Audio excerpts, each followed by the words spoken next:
Oke guys, sebelum melanjutkan, jangan lupa like dan komen. Dan yang baru bergabung, jangan lupa subscribe dan aktifkan loncengnya.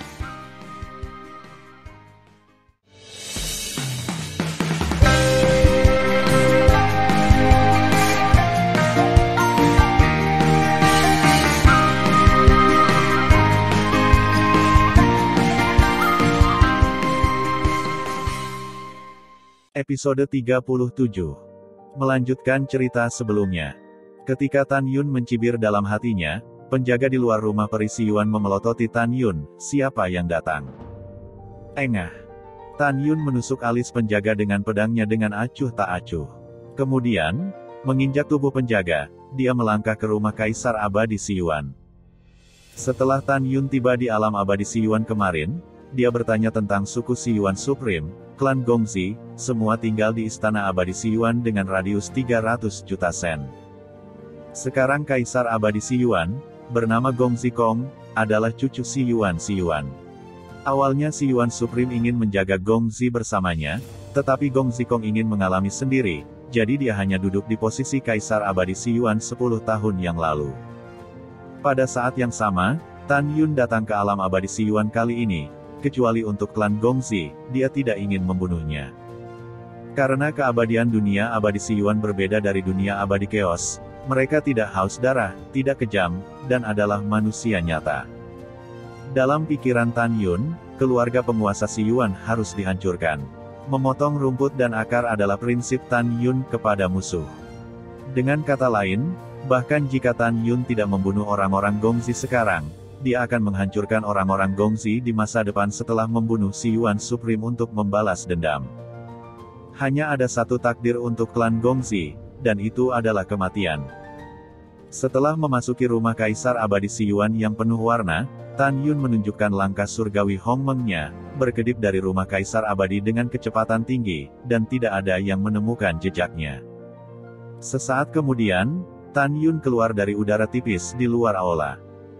Kedua penjaga di luar aula Tan Yun Chao mengepalkan tangan mereka dan berkata, "Tolong beritahu saya memiliki sesuatu untuk bertemu dengan Kaisar Abadi." "Tolong tunggu sebentar," kata salah satu penjaga, dan dia berbalik untuk memasuki aula. Tan Yun menjentikkan lengan kanannya, dan kekuatan Kaisar Hong Meng menyelimuti penjaga itu. Sebelum penjaga itu berteriak, itu berubah menjadi awan darah. "Kamu berani membunuh orang-orang Kaisar Abadi, kamu mencari kematian." Dengan raungan dari aula, seorang lelaki tua dengan perut besar melangkah keluar dari aula dengan aura pembunuh. Orang tua itu adalah Kaisar Abadi Si Yuan. Kaisar Abadi Si Yuan menjulurkan satu jari, menunjuk ke Tan Yun dan berkata dengan suara keras, "Berlututlah segera dan minta maaf atas kematian, jika tidak, Kaisar Abadi akan menghancurkan seluruh keluargamu." "Haha, itu sangat agung." Tan Yun tertawa, tangan kanannya tiba-tiba mencuat dan memegang jari yang direntangkan oleh Kaisar Abadi Si Yuan dengan kecepatan yang tak tertandingi. Retakan. Dalam suara patah tulang yang jelas, jari Kaisar Abadi patah. "Ah, siapa kamu? Kenapa kamu menembak begitu cepat?" Kaisar Abadi Si Yuan benar-benar terkejut. Kaisar Abadi Si Yuan meraung, "Kemarilah."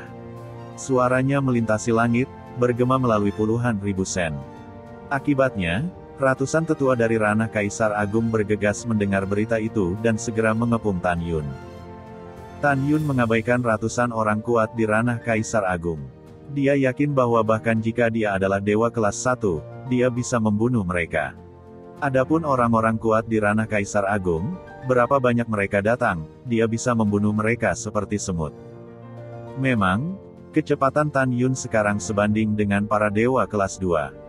Mengandalkan kecepatannya saja, dia bisa membunuh ratusan Kaisar Agung yang kuat. Membunuh. Tan Yun membuka mulutnya dengan acuh tak acuh dan menghilang dari udara di depan semua orang. Faktanya, Tan Yun tidak menghilang. Karena dia membunuh orang-orang terlalu cepat, rasanya seperti menghilang di depan orang-orang. Ah! Kaisar Abadi Si Yuan ketakutan. Dia tidak memiliki gaya abadi lagi, dan berseru dengan suara serak, "Siapa kamu? Kamu hanya tingkat ke-8 Kaisar Agung, mengapa kamu begitu cepat?" "Siapa? Tentu saja yang membunuhmu." Tan Yun tanpa ekspresi. Tidak, Kaisar Abadi Si Yuan menggigil dan berkata dengan mata ketakutan, kamu tidak bisa membunuhku. Apakah Anda tahu siapa saya? Saya adalah cucu yang paling dicintai dari Si Yuan Supreme. Mendengar pidato itu, Tan Yun tiba-tiba tersenyum dan tertawa sembrono, ternyata kamu adalah cucu dari Si Yuan Supreme sangat baik. Begitu suara itu jatuh, dengan lambaian tangan kanannya, bila angin yang dibentuk oleh kekuatan Kaisar Agung Hongmeng menembus tengkorak Kaisar Abadi Si Yuan dengan aliran darah, dan kemudian memenggal kepalanya. Tan Yun melambai, memasukkan kepalanya ke dalam cincin abadi dan menendang mayat tanpa kepala itu keluar. Pada saat ini, ratusan orang kuat yang mengelilingi Tan Yun menunjukkan warna ketakutan dari kedalaman jiwanya di mata mereka. Mereka tidak pernah menyangka bahwa pemuda di depan mereka akan membunuhnya ketika mereka mengetahui bahwa Kaisar Abadi adalah cucu Si Yuan Supreme. Bertarunglah dengannya untuk membalaskan dendam Kaisar Abadi. Teriakan seorang lelaki tua tiba-tiba berhenti, tetapi Tan Yun menunjukkan mata ilahi Hongmeng-nya dan mengendalikannya serta orang-orang kuat lainnya. Tan Yun berkata tanpa ragu, pergi dan tutupi langit di atas rumah Kaisar Abadi untukku. Siapapun yang ingin melarikan diri akan dibunuh tanpa ampun. Iya, orang-orang kuat tampak kusam, berubah menjadi sinar, bergegas ke langit dan menghilang tanpa jejak. Canggu, Jini, semua pedang ilahi keluar. Di antara pikiran Tan Yun, pedang pembunuh Hongmeng dan 11 pedang surgawi Hongmeng terbang keluar dari pikiran Tan Yun dan menyilangkan lutut di atas kepalanya. Wah. Kemudian, di bawah kendali pengetahuan abadi Tan Yun, pedang abadi dan pedang ilahi terbang keluar dari cincin abadi, dengan sebanyak 100.000 pegangan. Pedang abadi dan pedang suci ini adalah barang rampasan yang dikumpulkan oleh Tan Yun ketika dia membunuh dunia abadi 9 Hongmeng. Di bawah kendali Tan Yun, 100.000 pedang terbang membantai orang-orang dari keluarga Gongzi di rumah Kaisar Abadi Si Yuan. Bintang-bintang berubah dan matahari dan bulan bergantian. Pembunuhan itu berlangsung selama 3 hari 3 malam. Ketika Tan Yun berjalan keluar dari rumah Kaisar Abadi Si Yuan menghadap matahari terbenam, semua orang dari keluarga publik di rumah peri Si Yuan terbunuh. Pada saat yang sama, semua hewan abadi mati, dan Tan Yun mendapatkan lebih dari 20.000 mata air abadi. Adapun ratusan orang kuat Kaisar Agung, hanya satu yang dibunuh oleh Tan Yun. Tan Yun melihat ke belakang perlahan, menatap lelaki tua yang membosankan itu dalam kehampaan dan berkata, kemarilah. Kemudian, lelaki tua itu terbang ke udara dan mendarat di depan Tan Yun. Cincin abadi Tan Yun berkedip, dan sebuah kotak keluar dari udara tipis. Kotak itu berisi kepala Kaisar Abadi Si Yuan. Tan Yun menyerahkan kotak itu kepada lelaki tua itu. Tidak ada keraguan, pergi ke dunia Dewa Si Yuan, berikan kotak itu kepada penjaga Si Yuan Supreme, dan bunuh diri di tempat. Iya, lelaki tua itu memasukkan kotak itu ke dalam cincin abadi dan meledak ke langit. Di mata Tan Yun, cahaya halus berkedip, dunia abadi Si Yuan cukup dekat dengan dunia Dewa Si Yuan. Tidak ada kebetulan, 3 bulan kemudian, Maha Guru Si Yuan akan mengetahuinya. Kematian cucunya. Si Yuan Supreme, kamu pasti sangat sedih. Kamu dan Xuanqi, biarkan aku merasakan kesedihan atas kematian tragis orang tuaku di seluruh dunia. Aku Tan Yun bersumpah bahwa aku akan melipat gandakannya. Suatu hari, aku akan membiarkan kalian berdua mengalami reinkarnasi abadi. Setiap kehidupan adalah babi atau anjing, atau keledai. Kemudian, Tan Yun berpikir, segera, ketika Si Yuan Supreme mengetahui bahwa cucunya meninggal, dia kemungkinan besar akan datang ke dunia abadi Si Yuan secara langsung. Sekarang saya harus bersembunyi. Setelah mengambil keputusan, Tan Yun berubah menjadi seberkas cahaya, meledak ke awan dan menghilang. Tan Yun cukup akrab dengan dunia abadi Si Yuan. Di masa lalu, ketika dia adalah Hongmeng Supeme, dia datang ke dunia abadi Si Yuan dan tinggal di pegunungan Si Yuan di timur dunia abadi Si Yuan. Pada saat itu, dia juga mengatur susunan kurungan surga. Dengan arah ini, dia bersembunyi di dalamnya. Bahkan jika Si Yuan Supreme melakukan teknik deduksi yang hebat, dia tidak dapat menemukan dirinya sendiri. Tentu saja, ranah Tan Yun terlalu rendah untuk mengatur susunan ini. Ketika Tan Yun pergi ke pegunungan Si Yuan, Chaos Tianzun yang telah diperintahkan oleh penguasa Chaos Supreme telah tiba di dunia abadi Chaos. Setelah tiba, dia bahkan lebih marah karena si pembunuh tidak hanya mencuci darah kota abadi Changsun dan kota abadi Chaos, tetapi juga membasuh ratusan kota teratas di dunia abadi Chaos. Chaos Tianzun yang marah, dengan segala kekuatannya, mulai mencari si pembunuh. Akibatnya, jelas bahwa Tan Yun telah berada di dunia abadi Si Yuan. Secara alami, Chaos Tianzun tidak dapat menemukan pembunuhnya di dunia abadi Chaos. Waktu berlalu. Dalam sekejap mata, 3 bulan telah berlalu. Tan Yun telah mencapai kedalaman pegunungan Si Yuan dengan puncak dan punggungnya, tergantung di udara di tebing dengan ketinggian beberapa juta kaki. Suara mendesing. Tan Yun mengambil satu langkah dan menghilang dari tebing. Faktanya, dia telah memasuki wilayah rahasia kecil yang dia buka di tebing di masa lalu. Tempat rahasia itu hanya seluas 1 juta kaki persegi, dan 100 bunga bermekaran di dalamnya. Hal ini sangat tenang. Berlatih saja di sini dengan tenang. Tan Yun tersenyum dengan suara rendah, menawarkan menara Dewa Ling Qiao dan memasuki lantai 48. Tan Yun berkhotbah kepada semua orang. Mulai sekarang, dia berlatih di sini sampai dia menyentuh penghalang manusia dan dewa. Kemudian, Tan Yun duduk bersila, berkonsentrasi dan tenang, dan mulai berlatih dalam isolasi dan meningkatkan ranah. Pada saat yang sama, dunia Dewa Si Yuan. Sebuah rumah besar yang mencakup puluhan ribu makhluk abadi ditangguhkan di atas dunia Dewa Si Yuan. Di sekitar kediaman, awan yang mengalir bertiup dengan lembut, dan Yuan Dewa Bima Sakti mengalir perlahan. Keindahan pemandangannya memabukkan. Mansion ini adalah mansion Si Yuan Supreme. Berdengung. Dalam kehampaan seperti riak air, seorang gadis yang menakjubkan muncul dari luar rumah. Wanita itu adalah Chaos Supreme. Seorang jenderal dewa di luar mansion segera membungkuk dan berkata, "Ini adalah Mahaguru Chaos Supreme. Tunggu sebentar, saya akan melaporkannya." Apa yang harus dilaporkan? Pada saat ini, sebuah suara tua datang dari mansion. Chaos Supreme datang ke istana agung Si Yuan saya. Itulah kemuliaan agung ini, seorang budak yang tidak bisa melakukan apa-apa.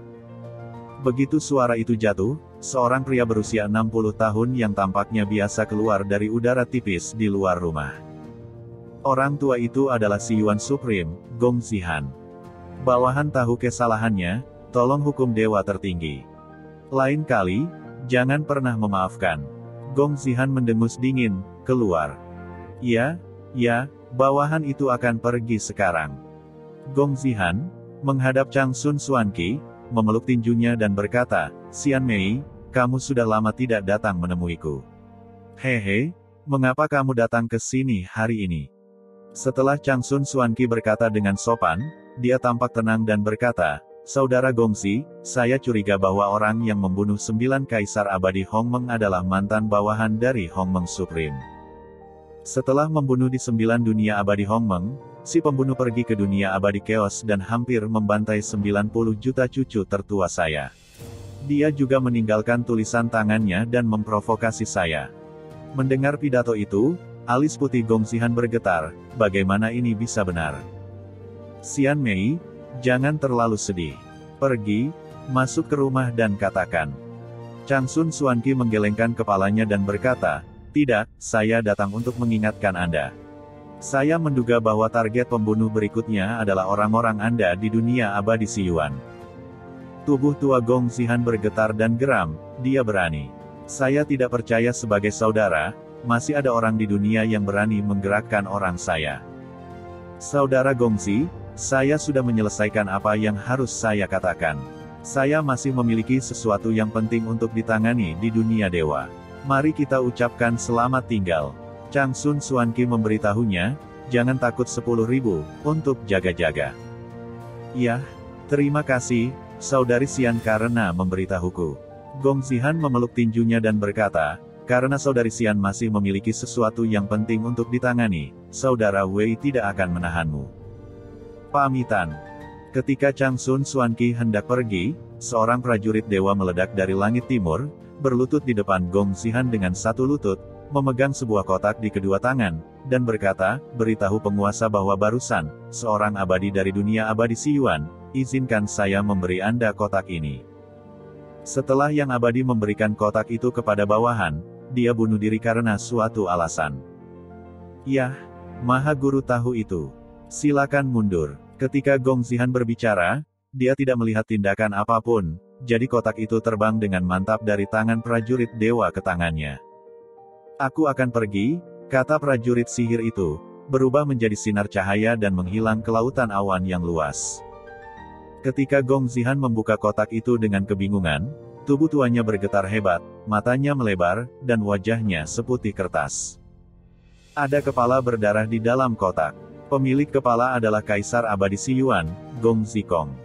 Ah tidak, air mata Gong Zihan yang berlumpur keluar dan matanya sedih. "Konger, cucuku. Siapa yang membunuhmu dan siapa?" Hati Gong Zihan seperti pisau. Semua keturunannya meninggal, hanya menyisakan satu cucu Gong Zikong. Dia tidak pernah berpikir bahwa dia mengatakan bahwa tidak ada yang berani memindahkan orang-orangnya di dunia beberapa saat yang lalu, tetapi sekarang kepala cucunya telah dikirim. Amarah. Gong Zihan marah, air mata tumpah dan meraung, "Selama ribuan tahun, tidak ada yang berani memperlakukan saya seperti ini kecuali mantan Maha Guru Hong Meng yang berani tidak menghormati saya." Saat ini, Chang Sun Xuanqi menghela nafas, "Kakak Gongzi, aku sangat marah. Aku tahu kamu sangat sedih tentang kematian cucumu, tetapi sangat penting untuk menangkap si pembunuh. Juga, sekarang sepertinya si pembunuh telah menyerang orang-orangmu di dunia abadi Si Yuan." Setelah mendengar ini, Gong Zihan terdiam sejenak. Kemudian dia tampak sedih dan berkata, "Adik Xian, kamu harus sibuk dengan pekerjaanmu dulu. Kakak Wei harus pergi menemui keluarga Gongzi kita secara langsung. Jika kamu menangkap pembunuh untuk saudara laki-laki, aku akan memberitahumu." "Yah, selamat tinggal." Gong Zihan berkata dengan suara tegas, "Jenderal Duan, ke sini." Itu adalah tuan tertinggi. Jenderal dewa yang dimarahi sebelumnya terbang lagi. Melihat kanibalisme Gong Zihan, dia gemetar ketakutan. Gong Zihan berkata dengan suara yang dalam, "Beritahu murid tertua saya untuk datang ke mansion untuk menangani urusan dunia dewa. Maha Guru secara pribadi akan turun ke dunia abadi dan menangkap si pembunuh." "Ya, bawahan patuh." Jenderal dewa mengambil perintah dan terbang dengan tergesa-gesa. Mata Gong Zihan terbelah. "Aku bersumpah bahwa dia tidak akan mati jika dia tidak menangkap si pembunuh."